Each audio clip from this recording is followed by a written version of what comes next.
Lucas Kapitulo 8. Daghang mga tawo nga gikan sa kalungsuran ang nangadto kang Hesus, ug sa nagkapundok na sila, iyang gisugilon kining sambingaya. May usa ka tawo nga miadto sa uma, aron pagbugas og mga binhi. Samtang nagsabod siya, pipila sa mga binhi nahulog diha sa gianan. Gitunob-tunoban kini sa mga tawo ug gituka sa mga langgam. Ang uban nahulog sa yutang batuon ug sa pagturok niini nalaya kay walay tubig ang yuta.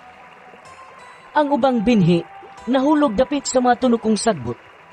Ang mga tunokong sagbot mitubo uban sa binhi ug mituok niini.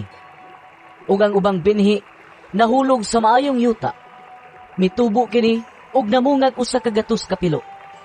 Unya, midugang si Hesus pag-ingon. Busa, pamati kung may dalunggan kamo. Unya, nangutana ang mga tinun-an ni Hesus unsay kahulugan sa maong sambingay. Ug mitubag si Hesus.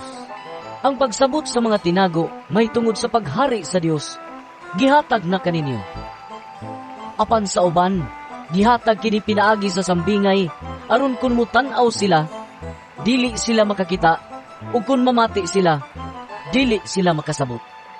Mao kini ang kahulugan sa sambingay. Ang binhi mao ang pulong sa Dios. Ang mga binhi nga nahulog sa agianan mao kadtong mga tawo nga nakadungog sa pulong sa Dios. Apan mitungha ang yawa ug misakmit niini gikan sa ilang kasing-kasing aron dili sila motuo og maluwas. Ang mga binhi nga nahulog sa yutang batuon mao kadtong nakadungog sa mensahe ug malipayong midawat niini. Apan wala kini makagamot. Mituo lamang sila sa makadiyot ug unya namiya sa panahon sa pagsulay. Ang mga binhi nga nahulog dapit sa mga tunokong sagbot mao kadtong namati sa pulong sa Dios.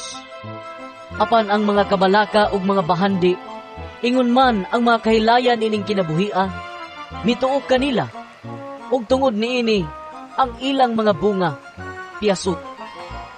Apan ang mga binhi nga nahulog sa maayong yuta mao kadtong nakadungog sa mensahe ug kinasing-kasing nga midawat ug mituman niini ug mapailubong nagpadayon hangtod nga namunga sila.